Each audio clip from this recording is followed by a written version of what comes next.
2 തവണ സൂപ്പർമാൻ ചുംബിക്കുന്ന രംഗമുണ്ട്. അതുകൊണ്ട് ആ സിനിമയ്ക്ക് A സർട്ടിഫിക്കറ്റ് കൊടുക്കുകയാണ്. അതിന്റെ പ്രൊമോഷന്റെ ഭാഗമായിട്ടായിരിക്കാം.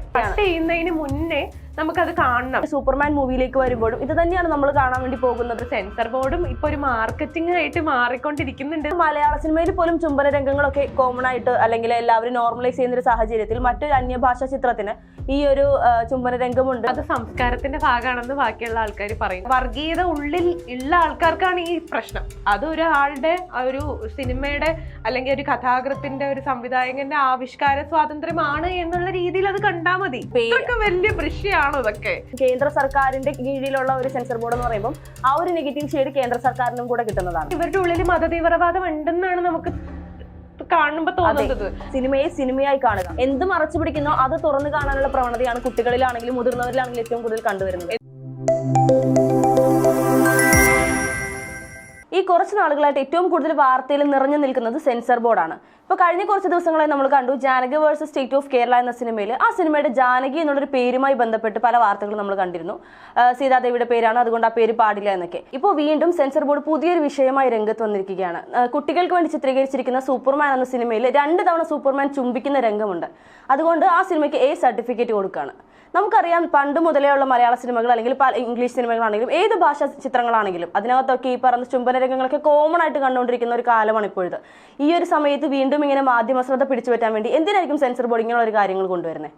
ഒന്നല്ലെങ്കിൽ അതിന്റെ പ്രൊമോഷന്റെ ഭാഗമായിട്ടായിരിക്കാം. അതായത് ഇപ്പൊ നമ്മള് നേരത്തെ എമ്പുരാൻ ആ ഒരു സിനിമയുടെ വിഷയം എടുത്തപ്പോൾ നമ്മൾ സംസാരിച്ചിട്ടുണ്ടായിരുന്നു. അതിനകത്ത് ഇപ്പൊ കാണാൻ പാടില്ലാത്ത കാര്യങ്ങൾ എന്ന് നമ്മൾ പറയുന്ന കുറച്ച് കാര്യങ്ങളുണ്ട്, അല്ലെങ്കിൽ ചുംബന രംഗങ്ങൾ, അല്ലെങ്കിൽ പൊത്തിപ്പിടിക്കുന്ന കുറെ കാര്യങ്ങളുണ്ട്, ഇത് മറച്ചു വെക്കുന്ന കുറെ കാര്യങ്ങൾ. അപ്പൊ അങ്ങനത്തെ കാണാൻ വേണ്ടിയിട്ട് ആളുകൾക്കൊരു ക്യൂരിയോസിറ്റി ഓഫ്കോഴ്സ് കൂടുമല്ലോ. അല്ലെങ്കിൽ ഈ സിനിമേനെ പറ്റി അപ്പൊ കുറച്ചുകൂടി കേൾക്കാണ്. എമ്പുരാന്റെ വിഷയം എടുത്തു കഴിഞ്ഞു കഴിഞ്ഞാൽ ഇത്ര പോർഷൻസ് അതിനകത്ത് കട്ട് ചെയ്ത് കളഞ്ഞു. ഈ കട്ട് ചെയ്യുന്നതിന് മുൻപ് കാണാനായിട്ട് ഒരുപാട് ആൾക്കാർ വന്നിട്ടുണ്ടായിരുന്നു. അത് അവരുടെ, എനിക്ക് തോന്നിയത് അതൊരു മാർക്കറ്റിംഗ് സ്ട്രാറ്റജി ആണ് എന്ന് എനിക്ക് പലപ്പോഴും ഫീൽ ചെയ്തിട്ടുണ്ട്. അല്ലെങ്കിൽ ഇത്ര സീൻസ് അതിനകത്തുനിന്ന് കട്ട് ചെയ്യുന്നുണ്ട്. കട്ട് ചെയ്യുന്നതിന് മുന്നേ നമുക്കത് കാണണം. അത് കട്ട് ചെയ്യുന്നതിന് മുൻപ് കണ്ടായിരുന്നോ എന്നുള്ളത് ചോദിക്കുന്ന പല ആൾക്കാരല്ല. ഈ കട്ട് ചെയ്യുന്നതിന് മുൻപ് കണ്ട ആളുകളും പിന്നെ ഏത് സീനാണ് കട്ട് ചെയ്തത് എന്നറിയാൻ വേണ്ടി വീണ്ടും പോയി കാണുന്നുണ്ട്. അപ്പൊ അതുപോലെയൊക്കെ തന്നെ ഈ Janaki versus state of Kerala എന്ന് പറയുന്ന ഈ ഒരു സിനിമയാണെങ്കിലും നമുക്കറിയാം, കേന്ദ്രമന്ത്രി അഭിനയിക്കുന്ന ഒരു സിനിമ. ഈ ഒരു സെൻസർ ബോർഡ് വിഷയം വന്ന സമയത്തൊന്നും സുരേഷ് ഗോപി യാതൊന്നും പ്രതികരിക്കുന്നത് നമ്മൾ കണ്ടില്ല. ഇങ്ങനെ ഒരു വിഷയം വരുമ്പോൾ ചിലപ്പോൾ അദ്ദേഹത്തിന്റെ 1-2 വാക്കിലൂടെ അല്ലെങ്കിൽ ഒരു ഒപ്പിലൂടെ മാത്രം ഈ ഒരു സെൻസർ ബോർഡ് ഈ ഒരു വിഷയം തള്ളേണ്ട ഒരു കാര്യം ഇത്രത്തോളം ഹൈപ്പ് കൊടുത്ത് ഈ ജാനകി എന്ന് മാറ്റി ജാനകി V എന്നാക്കി പ്രശ്നം പരിഹരിച്ചു. അതിന്റെ ഇടയ്ക്ക് നടന്ന പല നാടകീയ രംഗങ്ങളും നമ്മൾ കണ്ടതാണ്, സിനിമാക്കാരുടെ പ്രതിഷേധവും അങ്ങനെയുള്ള കാര്യങ്ങളൊക്കെ. ഇപ്പൊ വീണ്ടും ഈ ഒരു സൂപ്പർമാൻ മൂവിയിലേക്ക് വരുമ്പോഴും ഇത് തന്നെയാണ് നമ്മൾ കാണാൻ വേണ്ടി പോകുന്നത് എന്ന് തോന്നുന്നു. കാര്യം ഈ ഒരു സിനിമയുടെ പ്രൊമോഷനും ഇതുമായിട്ട് ബന്ധപ്പെട്ട് തന്നെയായിരിക്കും. സാധാരണ ഇപ്പൊ നമ്മളിപ്പോ പ്രൊമോഷന്റെ ഭാഗമായിട്ട് പല പല ഇന്റർവ്യൂസ് കണ്ടിട്ടുണ്ട്. ഈ ഇന്റർവ്യൂസിൽ നടക്കുന്നത്, അതിനകത്ത് നോർമലി ഒരു ഇന്റർവ്യൂ ആണെന്നുണ്ടെങ്കിൽ അവർക്ക് ചിലപ്പോ വേണ്ടത്ര പ്രൊമോഷൻ കിട്ടിയെന്ന് വരില്ല. നോർമലി സംസാരിക്കുന്ന ഒരു ഇന്റർവ്യൂ ആണെങ്കിൽ അതിനകത്ത് എന്തെങ്കിലും ഒരു കണ്ടന്റ് ഉണ്ട്, അല്ലെങ്കിൽ ആളുകളിലേക്ക് എത്തിക്കാൻ പറ്റുന്ന എന്തെങ്കിലും ഒരു കണ്ടന്റ് അതിനകത്ത് ഉണ്ട് എന്നുണ്ടെങ്കിൽ ആ സിനിമ കുറച്ചുകൂടി ആൾക്കാരിലേക്ക് ചർച്ച ചെയ്യപ്പെടും. ഷൈൻ ടോമിനെ നമ്മൾ പല സിനിമയുടെ എന്താ പറയാ പ്രൊമോഷന്റെ ഭാഗമായിട്ട് നമ്മൾ കണ്ടിട്ടുണ്ട്. ഇപ്പൊ ഷൈൻ ടോം ഇരുന്ന് സംസാരിക്കുമ്പോൾ ആൾക്കാർക്ക് അറിയാം അവിടെ എന്തെങ്കിലും വരും, അല്ലെങ്കിൽ വീണ് കിട്ടും എന്നുള്ളത് പലപ്പോഴും നമുക്കറിയാം. അപ്പൊ ഞാൻ തന്നെ കേട്ടിട്ടുണ്ട്, പല ഫിലിംസിന്റെ പ്രൊമോഷന്റെ ഭാഗമായിട്ട് ഇന്റർവ്യൂസ് എടുക്കുമ്പോൾ ഷൈൻ ടോം ഉള്ള ഇന്റർവ്യൂ ആണെങ്കിൽ ഷൈൻ ടോമിനെ കിട്ടാനാണ് ആൾക്കാർക്ക് താല്പര്യം കൂടുതലും. അതെന്താന്ന് വെച്ചാൽ ആൾക്ക് സ്റ്റാർ വാല്യൂ ഉണ്ട്. അതിനപ്പുറം വേറൊരു കാര്യം എന്ന് വെച്ചാൽ എന്തെങ്കിലും ഉണ്ടാകും, അല്ലെങ്കിൽ എന്തെങ്കിലും ശ്രദ്ധ പിടിച്ചു പറ്റാൻ പറ്റുന്ന എന്തെങ്കിലും ഒരു സ്റ്റേറ്റ്മെന്റ് ആള് പറയും എന്നുള്ള രീതിയിൽ നമുക്ക് ഊഹിക്കാവുന്നതേ ഉള്ളൂ. അതിന് അവര് ആ ഒരു ചിത്രത്തിന്റെ ആൾക്കാർ അത് വിനിയോഗിക്കുന്നുണ്ട്, അല്ലെങ്കിൽ അത് യൂസ് ചെയ്യുന്നുണ്ട് എന്ന് പറയാം. ഇപ്പൊ സെൻസർ ബോർഡും ഇപ്പൊ ഒരു മാർക്കറ്റിംഗ് ആയിട്ട് മാറിക്കൊണ്ടിരിക്കുന്നുണ്ട് എന്ന് എനിക്ക് പലപ്പോഴും, എത്രത്തോളം ശരിയാണെന്ന് എനിക്കറിയില്ല, എത്രത്തോളം ആൾക്കാർ യോജിക്കും എന്നും എനിക്കറിയില്ല. അതുപോലെ തന്നെ മറ്റൊരു വിഷയമാണ് ഈ പറയുന്നത് പോലെ ഈ Janaki versus state of Kerala എന്ന് പറഞ്ഞപ്പം അതുമായിട്ട് ബന്ധപ്പെട്ട് സെൻസർ ബോർഡിനെതിരെ വന്ന വിമർശനങ്ങൾ നമുക്കറിയാം. കേന്ദ്ര സർക്കാരിന്റെയാണ്, അല്ലെങ്കിൽ ഒരു ജാതീയത കുത്തി നിറയ്ക്കാൻ വേണ്ടി, വർഗീയത കുത്തി നിറയ്ക്കാൻ വേണ്ടിയാണ് ഇങ്ങനെയുള്ള വിഷയങ്ങളൊക്കെ പൊക്കിക്കൊണ്ട് വരുന്നത് നമ്മൾ കണ്ടിരുന്നു. അപ്പോൾ അത് തേച്ച് മായ്ച്ച് കളയാൻ വേണ്ടിയിട്ടായിരിക്കാം ചിലപ്പോൾ ഈ സൂപ്പർമാൻ എന്ന് പറയുന്ന മൂവിയിൽ ചുംബന രംഗം വരുന്നത് വളരെയധികം കോമൺ ആയിട്ടുള്ള ഒരു കാര്യമാണ്.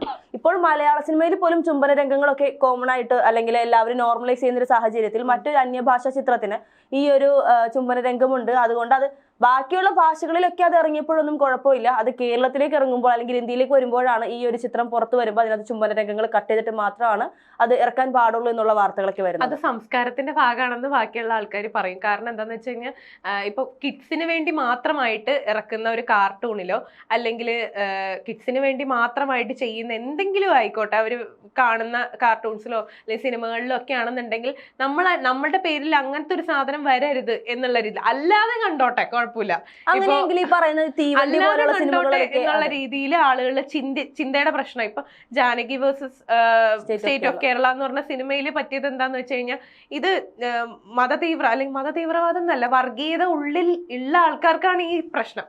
അല്ലെങ്കിൽ ഈ ജാനകി എന്നുള്ളൊരു പേരില് ഈ വർഗീയത ഉള്ളിലുള്ള ആൾക്കാർ മാത്രമേ ഇതിനെതിരെ ശബ്ദം ഉയർത്തുള്ളൂ. അത് ഒരാളുടെ ഒരു സിനിമയുടെ അല്ലെങ്കിൽ ഒരു കഥാകൃത്തിന്റെ ഒരു സംവിധായകന്റെ ആവിഷ്കാര സ്വാതന്ത്ര്യമാണ് എന്നുള്ള രീതിയിൽ അത് കണ്ടാൽ മതി. അതിനകത്ത് വലിയ പ്രശ്നങ്ങളോ കാര്യങ്ങളോ ഇല്ല. അത് അങ്ങനെ മാത്രം കണ്ടാൽ മതി എന്നാണ് ഞാൻ മനസ്സിൽ വിചാരിച്ചിട്ടുള്ളത്. കാരണം ഇത്രയധികം പ്രശ്നമാക്കേണ്ട കാര്യം അതിനകത്തുണ്ടോ?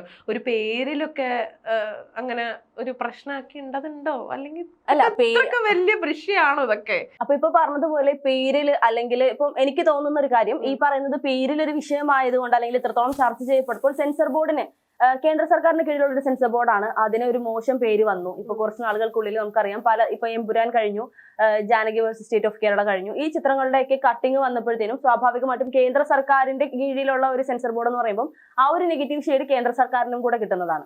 അത് ഒഴിവാക്കാൻ വേണ്ടി ആയിരിക്കാം, അല്ലെങ്കിൽ അതൊരു എല്ലാ സിനിമയും ഇങ്ങനെ വർഗീയത ഉദ്ദേശിച്ചിട്ടല്ല, അല്ലെങ്കിൽ എല്ലാ സിനിമയോടും ഒരേ നിഷ്പക്ഷമായ രീതിയിലാണ് നിൽക്കുന്നത് എന്ന് കാണിക്കാൻ വേണ്ടി ആയിരിക്കാം മേ ബി സൂപ്പർമാനിലും ഇങ്ങനെ ഒരു കട്ടിങ് വരണം എന്ന് പറയുന്നത്. ഇതിപ്പോ യേശുദേവന്റെ ഒരു സിനിമ ഇറങ്ങിയാൽ നമുക്ക് കാണാം ഇത് എത്ര പേര് അല്ലെങ്കിൽ കേന്ദ്ര സർക്കാരിന്റെ ആൾക്കാർ എത്ര പേര് ഇതിനെ സപ്പോർട്ട് ചെയ്യുന്നു. എനിക്ക് തോന്നുന്നില്ല അവർ ഇതിനെ സപ്പോർട്ട് ചെയ്ത് സംസാരിക്കുന്ന, അല്ലെങ്കിൽ അതിനകത്ത് എന്തെങ്കിലും ഇപ്പൊ യേശു വേഴ്സസ് വേറെ എന്തെങ്കിലും ഒക്കെ വന്നു എന്ന് തന്നെ ഇരിക്കട്ടെ സപ്പോർട്ട്. അപ്പൊ അങ്ങനെ ഇതാക്കി ഇവര് സപ്പോർട്ട് ചെയ്യുന്ന എനിക്കറിയില്ല. അതായത് ഹിന്ദു മതത്തിൽ നിന്ന് എന്തെങ്കിലും സംതിങ് വന്നാൽ മാത്രമാണ്, അല്ലെങ്കിൽ ഗോമാതാവ് എന്നുള്ള രീതിയിൽ അങ്ങനെയൊക്കെ ആണ് ഇവർക്ക് പ്രശ്നം.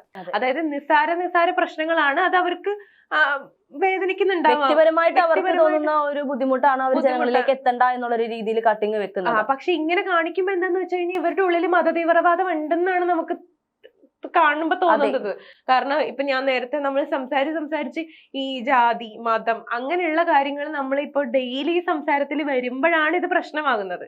അല്ലാതെ സംസാരിക്കാതെ നമ്മൾ നോർമലി ടോക്കിൽ ഇപ്പൊ ഞാൻ ഹർഷയായിട്ട് ഞാൻ ഒരു ദിവസം പെട്ടെന്ന് കണ്ടു, അല്ലെങ്കിൽ നമ്മൾ സ്ഥിരം കാണുന്ന ആൾക്കാരാന്ന് തന്നെ ഇരിക്കട്ടെ, നമ്മൾ ദിവസം ജാതി ചോദിക്കുന്നുണ്ടോ അല്ലെങ്കിൽ മതം ചോദിക്കുന്നുണ്ടോ? ഇല്ല. പിന്നെ പറഞ്ഞുകൊണ്ടിരിക്കുമ്പോഴാണ് പ്രശ്നം വരുന്നത്. മറ്റൊരു കാര്യം, ഈ പറയുന്നത് പോലെ ഈ ഒരു സിനിമ എന്ന് പറയുന്നത് സ്വാഭാവികമായിട്ടും അത് ചിത്രീകരിക്കുന്ന ആളുകളുടെ ഒരു ആവിഷ്കാര സ്വാതന്ത്ര്യമാണ്. അതിനകത്തേക്ക് ഈ കൈകടത്തുന്ന രീതി ഒരിക്കലും നല്ലൊരു പ്രവണതയായിട്ട് നമുക്ക് തോന്നില്ല, നമുക്ക് ഒരിക്കലും അംഗീകരിക്കാൻ സാധിക്കാത്തൊരു കാര്യമാണ്. അപ്പോൾ ഇനിയുള്ള സിനിമകൾ വരുമ്പോഴും സിനിമയെ സിനിമയായി കാണുക. നമ്മൾ എന്തിനാണ് അതൊക്കെ പൊതിഞ്ഞു വെക്കുന്നത്, അല്ലെങ്കിൽ എന്തിനാണ് അതൊക്കെ മറച്ചു പിടിക്കുന്നത്? എന്ത് മറച്ചു പിടിക്കുന്നോ അത് തുറന്നു കാണാനുള്ള പ്രവണതയാണ് കുട്ടികളിലാണെങ്കിലും മുതിർന്നവരിലാണെങ്കിലും ഏറ്റവും കൂടുതൽ കണ്ടുവരുന്നത്. എന്ന് വെച്ചാൽ ഇത് തന്നെ കാണിച്ചു കൊടുക്കണം എന്നല്ല കേട്ടോ പറയുന്നത്, ഒരിക്കലല്ല. പക്ഷെ ഇങ്ങനെ കാണുമ്പോൾ അതൊരു സിനിമയാണ്. സിനിമയെ സിനിമയായി കാണാനായിട്ട് ഈ പറയുന്ന കുട്ടികളാണെങ്കിലും മുതിർന്നവരാണെങ്കിലും സെൻസർ ബോർഡിൽ ഇരിക്കുന്ന ഏത് കൊമ്പന്മാരാണെങ്കിലും അത് അങ്ങനെ തന്നെ കാണണം എന്നുള്ളത്. ഇനിയിപ്പോ ഒരു പ്രശ്നം വരാൻ പോണത് എന്താന്ന് വെച്ച് കഴിഞ്ഞാൽ ഇത് കാത്തിരിക്കുന്ന കുറെ കുട്ടികളുണ്ടാവും, അല്ലെങ്കിൽ കാത്തിരിക്കുന്ന സൂപ്പർമാൻ സിനിമ കാത്തിരിക്കുന്ന കുറെ കുട്ടികളുണ്ടാവും. അപ്പൊ ഇത് ഇനിയിപ്പോ നിരോധിച്ചാലോ ഇവിടെ എന്തെങ്കിലും അങ്ങനത്തെ എന്തെങ്കിലും ഇഷ്യൂസും കാര്യങ്ങളും വന്നാലോ ഇവരിത് ചോദിക്കും, അമ്മ എന്താ സൂപ്പർമാൻ കാണാൻ പോകുന്നില്ലേ, അല്ലെങ്കിൽ കാണാൻ എനിക്ക് പറ്റില്ലേ, അയ്യോ അത് കാണാൻ പറ്റില്ല. അപ്പൊ അവരുടെ ഉള്ളിൽ എന്താണെന്നുള്ളൊരു ചിന്ത വരും. പറഞ്ഞു കൊടുക്കാൻ പറ്റുന്ന ആൾക്കാരാണെങ്കിൽ അവർ ഓട്ടോമാറ്റിക്കലി പറയും അതിനകത്തൊരു കിസ്സിങ് സീൻ ഉണ്ട് എന്ന്, അല്ലെങ്കിൽ കാണാൻ പാടില്ലാത്തത് ഒരു കാര്യം അതിനകത്ത് ഉണ്ട് മോനെ, അതുകൊണ്ട് നീ കാണണ്ടെന്ന് പറയും. അപ്പൊ അവിടെ കാണാൻ പാടില്ലാത്തൊരു കാര്യമായിട്ട് ഈ സാധനം വരികയാണ്. കുട്ടികളുടെ ഇടയിൽ എനിക്ക് തോന്നുന്നു നമ്മൾ ആ കുഞ്ഞിലെ ഗ്രാസ്പ് ചെയ്യുന്ന കുറെ കാര്യങ്ങളുണ്ട്. ഓക്കെ ഇത് കാണാൻ പാടില്ല, അല്ലെങ്കിൽ ഇത് നമുക്ക് ഇതെന്തോ ചീത്ത കാര്യമാണ് എന്നുള്ള രീതിയിൽ നോർമലൈസ്ഡ് ആവില്ല കുട്ടികൾക്ക്.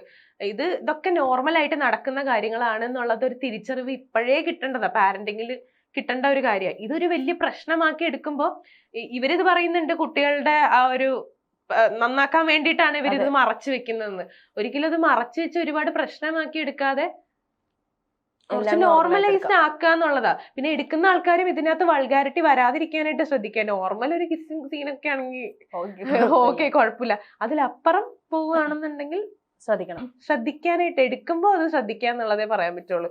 ഇപ്പോ ഒരു ഭാഗത്തുനിന്ന് ചിന്തിച്ചു കഴിഞ്ഞു കഴിഞ്ഞാൽ സെൻസർ ബോർഡ് ചിലപ്പോൾ അതായിരിക്കാം നോക്കിയിരിക്കുക. ഇതിനകത്ത് ചിലപ്പോൾ ഭയങ്കരമായിട്ടൊരു വൾഗാരിറ്റി ഉണ്ടെങ്കിൽ ഉറപ്പായിട്ടും അവര് ഇത് കിഡ്സിന് വേണ്ടിയിട്ടുള്ള സിനിമയാണ്, അപ്പൊ അതുകൊണ്ട് ഇതിനകത്ത് ഇത് കാണിക്കാൻ പറ്റില്ല എന്ന് പറയുന്നതിന് ഒരു ഭാഗത്ത് ചെറിയൊരു ന്യായമുണ്ട്. പക്ഷെ ഇത് എല്ലാരും കൂടി സഹകരിച്ച് പോയാൽ മാത്രമാണ്, അല്ലെങ്കിൽ എടുക്കുന്ന ആൾക്കാരും സെൻസർ ബോർഡും ബാക്കി എല്ലാ ആൾക്കാരും സഹകരിച്ചു പോയാൽ മാത്രമാണ് ഒരു സിനിമയായിട്ട് നമുക്ക് കാണാൻ പറ്റുള്ളൂ എന്നുള്ളത്.